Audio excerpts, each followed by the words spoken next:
Bom dia, pessoal. Bom dia, mais um dia maravilhoso amanhecendo na vida de todos nós. E hoje nós vamos falar sobre energia. Essa energia, a energia do sol, feita numa vela, transformada também numa acha de lenha. Ou seja, tudo isso aqui é energia solar de alguma maneira. E a gente então também é movido a energia solar, porque a gente depende das plantas para comer. Mesmo quem come carne depende das plantas, porque os animais comem plantas. Então nós dependemos do sol. Sem sol não tem vida. Então o irmão sol está começando a sair devagarinho aqui, né? E nós estamos com esse pequeno sol aqui, dando um bom dia para vocês.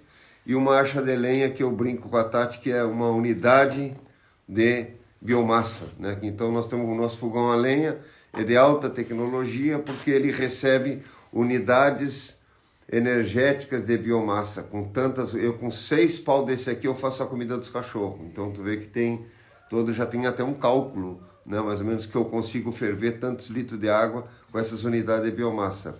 O João diz que é um fogão movido à fotossíntese. Isso. O nosso assunto hoje, na realidade, é a planta, né? Como é que a planta consegue mobilizar essa energia e da onde vem essa energia que a planta mobiliza, Isso. que é essa fonte primária de energia do nosso planeta, que é o Sol. Todos nós, no fim das contas, dependemos de Sol e vivemos de Sol.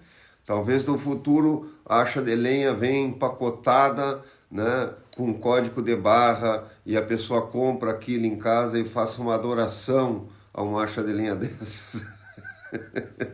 Porque na verdade é algo muito impressionante que a planta consegue concentrar, né, guardar a energia solar no corpo dela. Essa que é a verdade. Dito isso.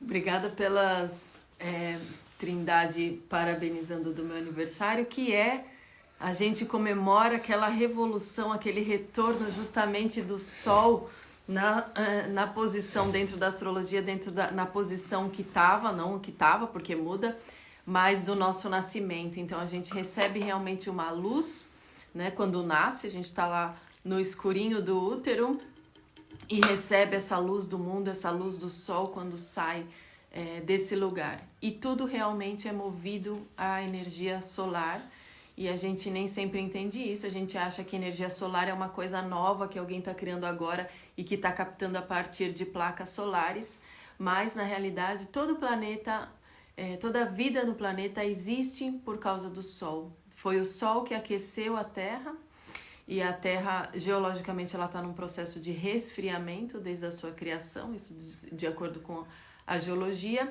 e o que aquece essa Terra é o Sol. A Terra é fria, o Sol aquece essa Terra e a partir desse calor é que tudo acontece.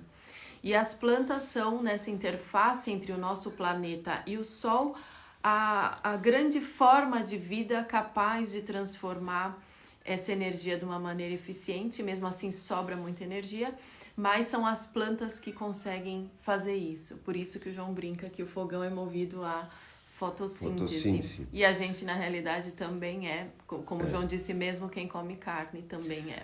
E se você pensar, o petróleo que a gente está usando hoje, que a gente diz que é uma fonte de energia insustentável, ou seja, porque é fóssil, ou seja, vai ter fim, né? Foi lá atrás energia solar, né? Foram árvores que fizeram todo esse processo e lá atrás geraram essa energia, né? Então o Sol é realmente a fonte primária, né? A fonte primária de energia do planeta. Tudo vem daí, né? Então nós saímos de uma máquina a vapor, produzida a vapor a partir da lenha, certo? E daí nós demos um salto para trabalhar com diesel, certo? Nos trens, que também é energia solar. Os dois é energia solar. Uma é uma energia solar do nosso passado, do passado do planeta Terra, e outra é uma energia solar agora. Quem quiser aprofundar sobre esse assunto, pode pesquisar carros movidos a gasogênio, certo? Que é a fumaça que sai da queima da lenha. Meu avô tinha um carro a gasogênio, logo depois da guerra, não havia combustível, etc, etc. Né? Quem quiser pesquisar isso, ainda tem alguns carros no Brasil e no mundo funcionando a gasogênio, por incrível que pareça, né? E é uma grande solução, bem interessante, né? Mas então a nossa ideia aqui era falar da força e da importância do reino vegetal como um todo. Ou seja, a árvore e as plantas transitam entre esses dois meios, essa interface entre esses dois meios. Não é por acaso que a árvore é o símbolo da ecologia, porque ela tramita entre ar e terra. Ou seja, ela aprofunda suas raízes na escuridão profunda do solo e, ao mesmo tempo, cresce a parte aérea em direção crescente à luz. Ou seja, o reino vegetal cumpre esse compromisso de andar em direção à luz. E toda vez que você barra, que você reduz a intensidade de luz na planta, ela desvia para tentar alcançar a luz. Isso é a experiência que a gente faz até no colégio, né, de fazer uma caixinha com um buraco ou botar uma fita isolante numa folha e depois de alguns dias tu vê que aquele pedaço da folha ficou amarelo, ou seja, né, não fez a fotossíntese, né, não tem a clorofila ali. Isso aí. E é isso que a gente precisa começar a olhar para o reino vegetal como esse reino que faz esse tipo de coisa, que tem essa função primordial, que é, como fala uma música, traduzir a luz, né? Então a luz é captada do sol, os fótons solares, que é uma energia eletromagnética, ela alterna entre elétrica e magnética. A planta é capaz de, com essas pequenas placas, que são as folhas pequenas, às vezes grandes, que tem folhas gigantescas, enormes, né? Capaz de captar esses fótons, captar essa luz solar, transformar isso em outra forma de energia e a partir daí todos os reinos podem se desenvolver. Então a gente tem no reino vegetal um grande funcionamento de absorção do que vem do cosmos para a Terra, né? Então isso tem também um sentido simbólico nesse sentido. O que é cósmico, né? Como a gente fala, por exemplo, em biodinâmica, forças cósmicas. As forças cósmicas são as que não são terrenais, que são todas as que estão fora da Terra. Então o Sol é uma força cósmica, a Lua é uma força cósmica, mas é um pouco terrenal porque a Lua saiu da Terra, a energia dos planetas ao nosso redor é uma força cósmica, então todas as forças de atração entre os planetas, a energia solar que chega aqui, tudo isso é entendido dentro da biodinâmica como forças cósmicas que chegam aqui. E acontece uma série de coisas porque a Terra, uma parte disso é absorvido, outra parte as plantas transformam isso de diferentes formas, mas basicamente a gente tem a fotossíntese como um processo fundamental nisso tudo. E aí a gente olhando uma planta, vê isso que o João falou, a planta cresce para cima e para baixo. Isso aqui é uma sálvia que eu tirei o pé todo para secar porque... Tá bem aí? Porque eu tô refazendo os canteiros. Então, esse ponto é o ponto de borda da planta. Aqui tá a superfície da terra que recebe esse sol. E a planta vai crescer para baixo e para cima ao mesmo tempo. A gente costuma olhar o reino vegetal e achar que ele só existe do solo para cima. Você vê um monte de desenho. Até isso é uma coisa que a gente tem que trabalhar com as crianças. As crianças desenham uma planta. Eu sempre olho e falo, nossa, tá pela metade, é exatamente metade da planta. A gente não está desenhando ela toda. E é justamente porque ela se aprofunda na terra, que ela entra no solo, que ela é capaz de fazer esse trabalho com a luz, com o que vem no alto, e de fazer essa fotossíntese. Então, o reino vegetal é a grande borda que cobre a pele do planeta Terra, que é o solo. Então a gente deveria, na verdade, ser muito grato, né? Ou seja, ao reino vegetal, porque é a partir dele que tudo acontece, né? É o reino vegetal que cria essa camada verde, faz um esforço para fazer uma cobertura verde no planeta. E essa cobertura verde que o reino vegetal faz no planeta é que faz com que o planeta mantenha o equilíbrio do ciclo da água, certo? Então, à medida que a gente começa a desmatar e a deflorestar e a reduzir as partes vegetais, nós começamos a mudar o quê? A temperatura. Mudando a temperatura de determinadas regiões, a gente muda o movimento das nuvens. Por quê? Imagina que vem uma massa de umidade, por exemplo, vem vindo do mar. Quando ela encontra a costa, ela encontra a vegetação, certo? E aí então nesse lugar ela chove, certo? Que a gente chama das chuvas holográficas. Quando eu tiro a vegetação, essa camada de nuvem que vem entrando na costa, ela muda a condição dela, porque ela aumenta a velocidade, porque não tem a vegetação para reduzir e para resfriar e fazer com que chova aí. E acaba chovendo mais para dentro do território, só que com muito mais violência. Por isso que dá esses temporais, né, em Santa Catarina, como acontece às vezes, enfim, em função que havia uma vegetação e ali não tem mais. Depois, em áreas mais abertas, como Mato Grosso ou tantos outros lugares do planeta, quando eu tiro a vegetação, as nuvens, quando se aproximam desses lugares que tinha vegetação e agora não tem, eu tenho uma temperatura maior do campo, do território. Quando a área é muito grande, essa temperatura muito grande, como a gente sabe, na termodinâmica, o calor sobe, o frio desce. Então eu tenho uma área muito grande de calor em ascensão, subindo essa massa de calor. Isso faz com que as nuvens, em vez de descerem ali para chover, elas se dissipam e elas vão acabar chovendo em outro lugar. Então, na verdade, a nossa crise ambiental é uma crise de água, né? Por quê? Porque nós estamos mudando o ciclo hidrológico em função que nós estamos alterando o reino vegetal, reduzindo as áreas do reino vegetal, né? Então, todo esse movimento, porque a água do planeta é a mesma, obviamente, por causa da gravidade, o que a gente está fazendo é aumentando a quantidade de água nas nuvens, certo? Seria a pergunta, né? Bom, então onde é que está indo essa água? Ou seja, as águas todas estão aumentando em forma de nuvem. Então é por isso que quando dá temporais, eles são mais violentos. Quando chove, às vezes chove sem parar. E quando dá seca muito grande, porque começa essas áreas abertas a produzir muito calor e aí a concentração de nuvens em outros lugares. Então, por exemplo, essa concentração de nuvens que se forma na Amazônia, que desceria e chove em São Paulo, quando passa Mato Grosso, Goiás, sobe essa massa toda e acaba desviando para a cordilheira ou para outros lugares, né? E acaba não chovendo aí. Então, na verdade, nós estamos mudando isso porque nós estamos mudando o ritmo de produção de massa, de biomassa do reino vegetal. E o reino vegetal tem uma relação direta com a água. Por quê? Porque o desenho da planta, como a Tati mostrou, o que tem para cima em ramificações tem para baixo. Então, em permacultura, a gente estuda o padrão dendrítico, que é essa forma que vem o tronco, abrem 2 galhos, depois abrem 2, isso é um padrão. Esse mesmo padrão é o padrão dos rios e do nosso fluxo de sangue, ou seja, do sistema circulatório. Então, o sistema dos rios, das plantas e do sangue é o mesmo.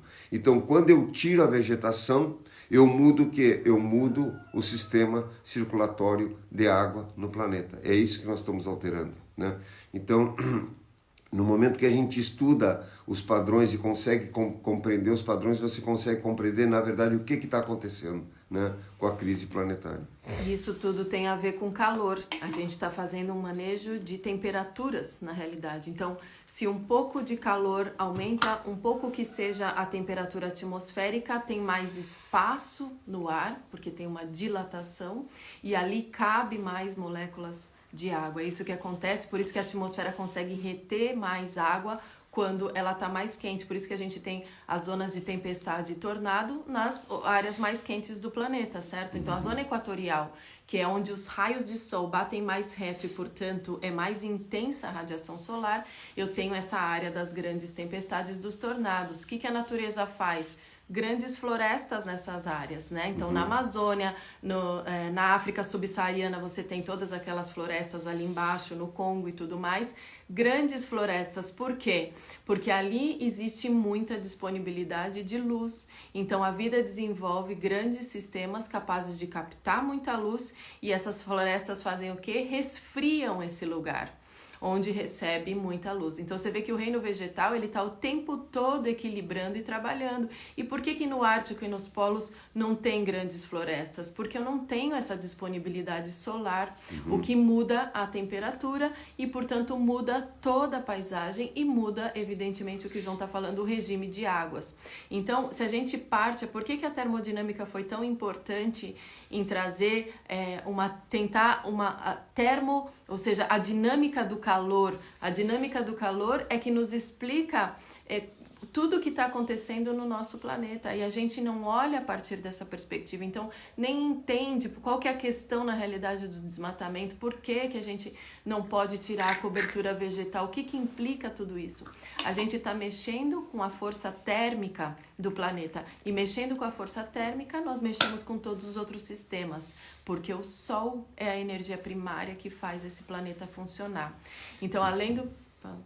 Então, a Amazônia só tem aquele volume de água porque tem as árvores. Ou seja, se não tivesse as árvores, não teria chuva, se não choveria no deserto.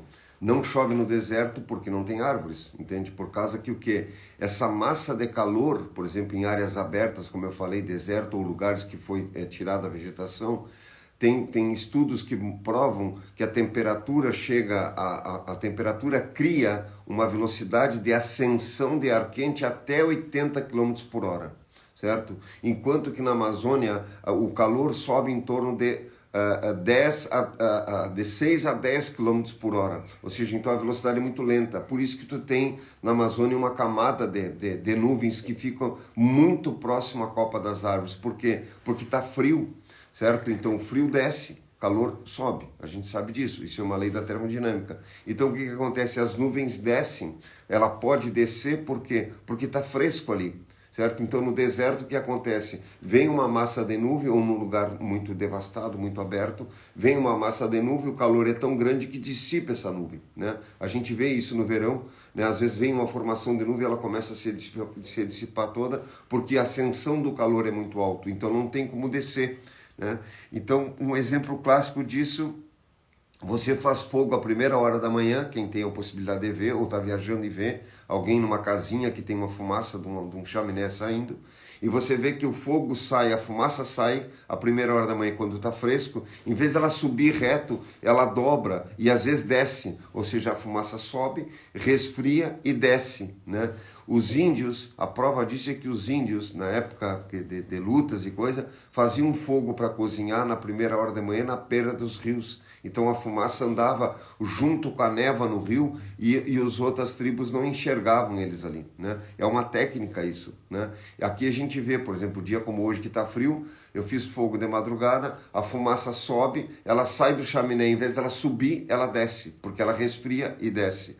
E na hora do sol quente, a fumaça sobe reto, né? A relação com a névoa, com a umidade é igual, né? Então, obviamente que a floresta amazônica só chove porque tem árvores. Se tirar as árvores, para de chover, né? Então, a relação é totalmente essa, porque o padrão dendrítico é o padrão de fluxo e a árvore está dentro do padrão de fluxo, certo? Assim como eu já dei o exemplo do nosso sistema circulatório e do sistema fluvial, né? Que é o mesmo desenho, é o mesmo padrão. Então, sem árvores não tem chuva.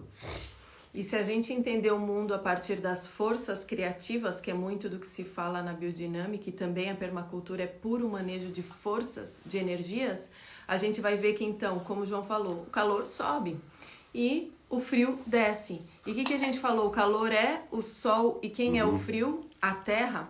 Então eu tenho duas forças se distanciando na realidade, né? O calor está saindo e o frio está trazendo. Então eu tenho essas forças, eu vejo ela na planta. Eu vejo que aqui foi puxado para baixo e aqui foi puxado para cima. Então o calor, esse que sobe, ele também puxa tudo com ele para cima. Tem uma poesia do Rumi, esse sufista, que ele diz que a hora que o sol nasce, todos os átomos começam a dançar e a subir, subir, subir e se elevar. Que é exatamente isso que o João falou. A gente vê a fumaça, enquanto tá fresco, enquanto tá frio, ela anda reto e começa até a baixar. Porque o frio é a força que puxa para baixo que está predominando. Mas quando nasce o sol finalmente e ele sobe, junto com essa subida dele, sobe tudo. E o que o reino vegetal faz? Ele junta essas forças que são opostas. O calor quer ir para cima e o frio quer descer. Eles se separariam e não teria casamento entre frio e calor, entre os opostos que formam o nosso planeta. Mas a planta, o que ela faz? Ela puxa essas duas forças para ela, crescendo para os dois lados. É uma lição incrível de como viver que um reino vegetal dá pra gente, porque ela é capaz de sintetizar essas forças opostas, juntar isso nessa existência dela, todas as plantas fazem isso, e aí nessa forma de existir da planta, ela cria essa grande borda de prosperidade. Por isso que no I Ching, quem lê o I Ching, ele diz assim, quando as forças opostas estão cada uma indo para o seu lado, deu ruim. Quando as forças opostas estão se juntando, deu bom, deu prosperidade. Por quê? Porque as forças opostas precisam se integrar para formar um inteiro maior, coeso. Isso é o que a planta faz. A planta é um inteiro onde ela junta uma força que quer ir para cima com outra força que quer ir para baixo, ela pega tudo isso, amarra nela e ainda cresce na direção desses dois opostos, ou seja, ela se expande em todas as direções. E é essa forma de expressão, essa forma de fazer as coisas que faz com que a vida na Terra seja possível, porque as plantas não só elas criam a própria vida, como essa vida delas serve para nutrir os outros. Então, o que é essa vela? Essa vela aqui, o que é isso aqui? Isso é parafina, que veio do petróleo. O que é o petróleo? Sol armazenado lá no interior da terra. É sol que foi guardado por plantas e outros seres vivos, foi comprimido, aquilo foi apertado e aquilo virou aquela massa preta que nada mais é do que sol guardado. Quando vem para a polaridade da terra, fica escuro e preto, mas continua contendo o sol. O que é essa acha de lenha?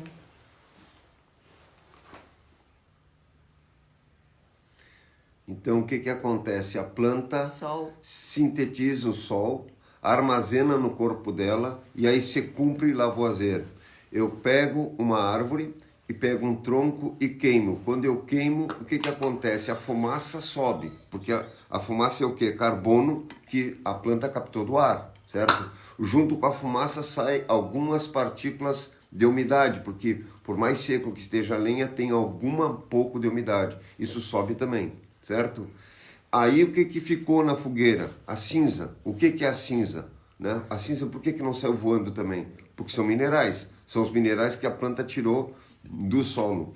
Então, se eu pegar um galho e pesar, certo? E depois queimar, você vai ver que sobra mais ou menos 5 a 7% do total daquela massa que você queimou. O resto foi o que se foi. Certo? O que sobrou foram os minerais, então em torno de 5 a 7%, dependendo da dureza do material. E a hora que tu estava na presença do fogo, o que era o fogo? O carbono voltou para o ar, a água voltou para o ar, a cinza voltou da onde veio, que é os minerais, e a chama o que é? A chama é o sol que a árvore tinha guardado. A árvore guardou no corpo dela o sol.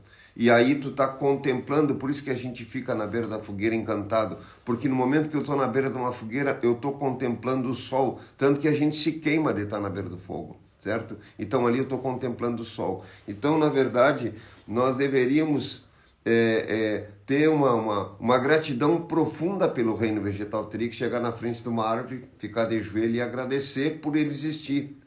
Essa é a verdade, porque a base toda da vida é a partir do reino vegetal, né? E do sol, como energia primária, né? E a gente tem o quê? Um descaso total ou uma ignorância total com relação a isso, né?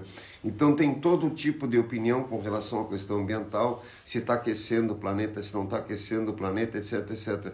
Essas coisas é uma crise hoje, né? Opinião e fato, né? O fato é que a lei da termodinâmica que nós estamos falando... Leis da Terra, né? Leis da Terra, é uma lei normal, ou seja, eu estou falando que existe um sol e esse sol é fonte primária. Se eu não tenho o reino vegetal para fazer esse processo, eu obviamente estou mudando o clima do planeta, não tem outra situação, porque isso é uma lei, né? E isso compõe a vida. O sol é essa força que faz a vida se compor. Quando a vida se decompõe, o que acontece? Isso que o João está falando. Cada elemento volta para o seu lugar, volta para o seu estanque, para ficar disponível para formar outras coisas. Então, toda a biomassa da árvore vem da atmosfera, essa matéria tão sólida que é a madeira, ela vem do ar, vem desse carbono que está no ar, e é a planta que é capaz de condensar isso e trazer e tornar isso matéria, tornar isso firmeza, a viga que constrói a nossa casa, ou a lenha que a gente coloca ali para queimar. Por quê? Porque ela pega o sol e faz tudo isso com o sol e com os elementos que estão ao redor.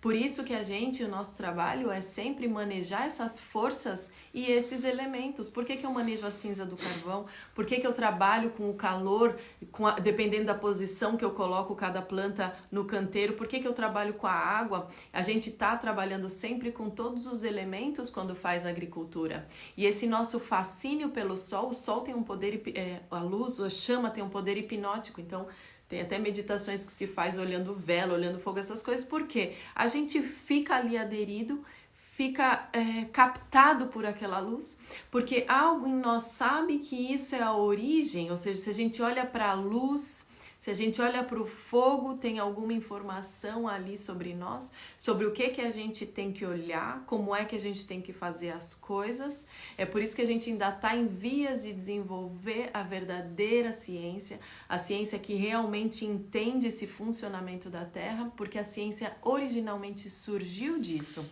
Os naturalistas de 1700, quando começaram a ciência, começaram o quê? Olhar a natureza.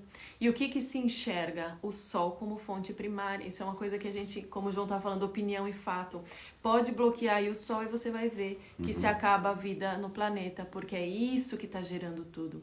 Então a gente, quando olha a partir das energias e das forças criadoras, a gente sabe muito mais o que fazer, não só da vida, como na agricultura. Porque a gente entende quais forças estão atuando. Ah, já sei, como é que eu vou manejar a lesma? Falta luz. Como é que eu vou manejar? Tem luz demais, né? Então tem uma medida dos elementos, uma medida do sol, porque o sol e o fogo, assim como o fogo é fascinante, lindo, nos aquece, ele também nos queima. O sol também, se for, então tem uma proporção de fazer e descansar, uma proporção de cinza que vai no canteiro, uma quantidade de luz que uma planta pode, que é bom para ela receber ou não. E todo o reino vegetal é que contém essa inteligência de manejar isso. Quem sabe fazer isso é o reino vegetal. Ele está, antes de tudo, encontrando com essa luz, traduzindo essa luz e transformando e criando todo esse acúmulo energético através do seu próprio desenvolvimento, né? E a gente chama isso de biomassa, chama isso de um monte de coisa, mas é isso que a planta está fazendo. Então, o que a gente busca quando trata nos cursos é que as pessoas entendam os princípios. Ou seja, é preciso entender os princípios das coisas para poder resolver os problemas que aparecem. Nós estamos num modelo de educação onde a gente só cumpre prova, certo? E decora e cumpre prova, decora e cumpre prova. E aí o que acontece? Quando surge uma coisa nova, você não sabe como resolver, certo? Porque tu trabalhou sempre um elemento da memória de decorar e responder, o que é um grande erro, né? Então o que acontece? Eu preciso entender os princípios, como funcionam os princípios da coisa. Então vai fazer um composto, por exemplo, você vai juntar material para fazer um composto na tua casa. Se eu for colocar a parte de minerais ou a cinza, quanto eu vou colocar? Eu vou colocar exatamente a quantidade que tem no reino vegetal. Quanto é que tem de minerais aqui nisso aqui? Tem entre 5% a 7%, dependendo da dureza da planta. Se for um pinus, por exemplo, vai ter menos de 5%, mas na média é isso. Então, se eu for fazer um composto para usar no canteiro, eu não posso passar dessa medida, porque eu vou colocar uma quantidade de minerais maior do que a capacidade da vida que está ali de transformar aquilo. Certo? Então é bem simples. No momento que eu entendo os princípios das coisas, como elas funcionam, e são leis antigas, certo? Eu consigo resolvendo as coisas passo a passo, né? Essa que é a ideia. A ideia é que eu trabalhe sempre a partir de princípios. Então eu tenho uma unidade aqui de biomassa que tem sol armazenado aqui. Isso aqui é fonte de calor, certo? Fonte de calor. Então, quando eu boto isso aqui para decompor, né? Eu vou levar um tempo para decompor, e esse tempo que isso vai decompor no solo tem uma relação direta com a densidade disso, o quanto isto é duro, né, para a vida decompor. É como se tu fosse botar uma alface na boca ou uma cenoura na boca. A cenoura você vai mastigar muito mais tempo, porque é muito mais duro que a alface, né? Então, a natureza... E esse calor do composto, o que é? Sol. Por que aquece o composto? Por que sai esse calor? Sai da onde? Você junta... O nosso composto fumier agora tá se transformando ali. Vou ver se depois a gente consegue colocar um termômetro ali para mostrar. O que é aquilo? Cocô, esterco de equino, de cavalo, com palha. Por que aquece? Da onde vem esse calor? Aí, claro, a ciência vai explicar, tem uma reação que junta tal com tal, quando está decompondo tem liberação de energia, mas que energia é essa que está sendo liberada? Sol de novo. Sol de novo, que foi captado por aquela palha, que foi captado pelos animais através da nutrição deles de comer os pastos. E a gente, como é que está andando e falando aqui? Porque a gente tem luz do sol dentro de nós. É por isso que a gente está andando aqui. E essa coisa, o que aconteceu? A ciência separou, parece que hoje falar em coisas, como alguém citou, alquimia ou Ayurveda, qualquer filosofia, qualquer religião, parece que isso não tem nada a ver com as leis naturais da Terra. Não, mas tudo isso foi dito, foi visto e foi observado a partir da natureza, ou seja, de ver que essas leis estavam ali. Então, por que se adora o tal do Deus Sol? Parece que é uma loucura egípcia? Não, é porque ali tem no Sol uma fonte de energia primária, elementar, para o planeta. E a gente está separando tudo isso, então não entende mais as coisas assim de uma forma integral. E o nosso trabalho é justamente cultivar, trabalhar essa visão de conexão, essa visão ampla e de que as forças, quais são as forças e os elementos que estão criando as coisas. Por isso que funciona em qualquer lugar e funciona para qualquer pessoa. Porque se você olha como é que as forças estão agindo, quais são os princípios de cada coisa, você resolve por princípio, por entender como é que as coisas acontecem. Então, a gente, com uma educação, com um conhecimento a partir das forças, a gente simplifica e resolve um monte de outros problemas, que é o que o Bill Mollison falava. Se você vai lá no detalhe, se você vai na ponta da coisa, você vai ficar confuso. Mas se você subir, olhar e ver onde é que todos esses pontos estão conectados, você vai mexer vários pontos de uma vez, mexendo numa coisa só.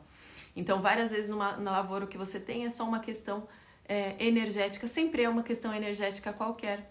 Tanto que os enganos são do mesmo tipo, ou seja, por que não dá certo fazer essa adubação químico solúvel? Porque você está fazendo um aporte energético completamente desequilibrado. O que vai acontecer depois? Vai ter que ter uma força que equilibre aquilo. E essa força vai empobrecer tudo ao longo do tempo. E a agricultura é sol, né? Então, por exemplo, várias pessoas nos perguntam a questão da braquiária, etc, etc. Né, que é uma gramínea. Então, o que são as gramíneas? As gramíneas são a primeira que aparece no ambiente, ou seja, quando não tem árvores, como as savanas, por exemplo, ou as estepes, o que tem é grama. Se tu começa a colocar árvores, o que acontece? A grama desaparece, porque para a função dela. Ela já não tem mais função. A função dela é cobrir o solo. Então, às vezes, solo pobre, né, ou muito quente, enfim, né? O ácido, e aí tu tem a propensão para nascer várias espécies de gramínea, né?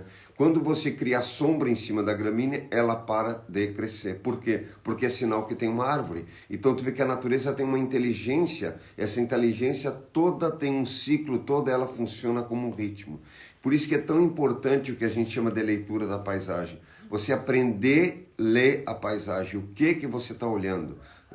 Claro que as pessoas que não são da área, são urbanas, olham, tudo é verde, tudo, né? Enfim, mas a hora que você começa a aprofundar esse olhar, aprimorar esse olhar, você começa a entender os processos vivos, ou seja, a natureza toda tem uma comunicação, ela está falando conosco todo o tempo, nós temos que aprender essa linguagem. Por isso que a gente fala muito em leitura da paisagem. Como é que eu estou lendo essa paisagem? O que a paisagem está me dizendo, né? Ou seja, se tem muito sol, se tem muito vento, se o solo é assim, se o solo é assado, se brota água, se não brota, enfim, tudo está escrito ali, né? Então, as civilizações que nos antecederam tinham isso no DNA deles, estava muito vivo isso, né? Então nós temos que retomar essas coisas para nós, né? Para quê? Para conseguir viver de forma mais harmônica. Os animais também, né? Eu digo para a Tati que os animais são extensão do nosso olhar. Eu às vezes estou no campo com os cachorros, dependendo da reação deles, eu estou sabendo se tem alguma coisa se aproximando ou não, um animal, enfim. Por quê? Porque eles estão observando, eles são parte disso, muito viva disso, são a fauna desse processo, né? E a gente se desconectou demais dessas coisas, né? E é importante que a gente retome isso de uma certa maneira, né? Se movimentando com isso. Então, por exemplo, algumas pessoas que vão, por exemplo, fim de semana para sítio, pode observar que no final do dia estão com muito sono, certo? Por quê? Porque mudou o quê? O ar, aumentou a taxa de oxigênio. Quando aumenta a taxa de oxigênio, você respira muito mais oxigênio, então aí depois tu tem sono, certo? Tu tem um relaxamento por causa disso, né? Essa coisa do avião, por exemplo, máscaras cairão, etc, etc. Na verdade, aquilo é para que as pessoas respirem oxigênio e se acalmem, porque o oxigênio acalma, na verdade, certo? Então, tu pode Por ver isso que está estressado na cidade que não tem oxigênio, pouco só tem oxigênio, gás carbônico. isso, E no campo as pessoas vão e começam a relaxar a ponto de ter sono. Quando eu saí de São Paulo e fui para Atibaia, sempre os paulistanos falavam isso, falavam assim, nossa, chegar em Atibaia me dá um sono. Por quê? oxigênio. Relaxa, porque começa a descansar. E depois, claro, que você começa a viver no campo, você começa a trabalhar em outros níveis, ou seja, a sua vitalidade tá baseada em ter essa quantidade de oxigênio. Então, por que na yoga fica virando de ponta cabeça? Fica tentando levar oxigênio para o cérebro. A gente precisa dos elementos circulando na proporção ideal na nossa vida para as coisas funcionarem. E tá de graça o ar, dá para respirar um monte. Quem quiser, respire um monte. Respirar fundo, porque o pessoal tem uma respiração curta, fica respirando curto, por isso que às vezes a pessoa suspira. Quando a pessoa suspira, é sinal que vem respirando curto por muito tempo. O corpo não aguenta mais, aí o cara suspira. Então, em vez de ficar suspirando, respira, tem um monte de ar de graça, aproveita que tá de graça ainda, e sol também, né? Porque daqui a pouco vão invasar e vender ar, hein, gente, do jeito que anda esse planeta. Então, o que a gente tem que entender é isso, esse mundo existe a partir das forças, né, e não a partir de técnicas, a pessoa quer técnica, quer ciência. A ciência só surgiu para explicar essas coisas, para tentar entender como isso funciona, não para dizer como é que as coisas são, mas para tentar entender, para nossa cabeça entender, porque a natureza entende e faz, né, sem escrever livro, ela vai lá, entende e faz, mas a gente não entende, então a gente criou essa ciência para tentar entender, só que é uma ciência dissociativa, e que hoje se perdeu completamente da fonte, da origem das coisas. Por isso que a gente tem hoje um movimento mundial holístico em todas as áreas. Então a medicina está tentando ver o corpo como uma coisa integral, né? O Steiner trouxe em 1920 a ideia do organismo agrícola, e a gente ainda está trabalhando para que as pessoas entendam como é que tem que pensar um sítio, ou seja, como uma coisa inteira, orgânica. E é isso que a gente precisa cultivar hoje, ou seja, reintegrar, juntar essas partes a partir de quais são as forças elementares que estão criando as coisas. Então, nossa ideia hoje era trazer a planta como o reino vegetal, como esse ser capaz de tudo isso, ou seja, de trazer essa força, juntar as coisas, juntar essa energia e daí dar seguimento para a vida a partir dessa luz que chega. Então, a gente trabalha em agricultura, o solo é base, literalmente é a terra que está ali. Mas sem o calor do sol você não faz. Por exemplo, existe na Rússia áreas de terra muito, muito fértil. Só que por que não explode uma floresta exuberante? Até tem florestas como na taiga e tudo mais, mas por que não é igual no Equador, por exemplo? Porque não tem ali o calor. Então a gente está entrando agora um sol, trazendo um calor, a gente sente esse calor em nós, por isso que a gente é atraído pelo fogo também, e a gente precisa começar a investigar de novo a partir das fontes reais, criadoras de vida nesse planeta. Essa era a ideia hoje. E tu vê que até a lã da ovelha, como esse que nós estamos sentados aqui, né? Até a lã da ovelha é o quê? É sol. A ovelha comeu o pasto e armazenou no pelo dela a energia solar. E aí tu te cobre com manto de lã, com coisa de lã, e tu esquenta. E o calor fica. Né? E o calor fica. E é interessante, a gente faz teste aqui. Você pega uma manta de lã, uma manta sintética e uma manta de um outro material X e bota no chão. O gato vem deitar sempre na manta de lã. Sempre os animais procuram o que é lã. Ele sabe o que é bom. Então a gente tem que aprender com as plantas e com os animais também o que é bom. e entender esse movimento das forças, né? Que quando a força chega na vida, a vida vai lá e usa aquilo. Então, todo o calor que chegou no Alasca, os pinheiros foram lá, aproveitaram aquilo, fizeram aquelas florestas de coníferas e aquilo está lá armazenado. Ou seja, a vida não perde uma oportunidade de usar bem a energia e de armazenar a energia de diferentes formas em diferentes partes do planeta, em função não só da disponibilidade de temperatura, mas da disponibilidade de elementos que tem em cada lugar. Então, se tem o elemento, se a água está circulando, se os nutrientes e os minerais estão circulando, a vida em si é capaz de pegar, fazer essa junção das forças e explodir em prosperidade, explodir nessa grande diversidade de formas de vida que é a crosta desse planeta. E nós somos mais uma forma, a gente não pode pirar nisso. A gente é o quê? Mais uma forma dessa. A gente tem que cooperar, estar junto em tudo isso, entender como as coisas funcionam para participar de uma maneira positiva de tudo isso. É isso então, pessoal. Um bom dia a todos, ensolarado. Vamos contemplar o sol. É um exercício interessante para fazer na primeira hora da manhã, quando o sol está saindo, olhar o sol, ficar olhando o sol, quando está nascendo, né? Senão depois você pode queimar a retina, né? E ficar olhando o sol e acompanhar o ritmo circadiano, acompanhar o olho com o sol chegando devagarinho, não acordar na metade da manhã. Então vamos levantar mais cedo um pouquinho. E um bom dia a todos para vocês, e espero que tenham gostado sobre o sol, essa fonte primária, o nosso irmão sol e o nosso reino vegetal que nos dá alimento. Tá bem, pessoal? Bom dia e até mais, até terça que vem. Tá bem?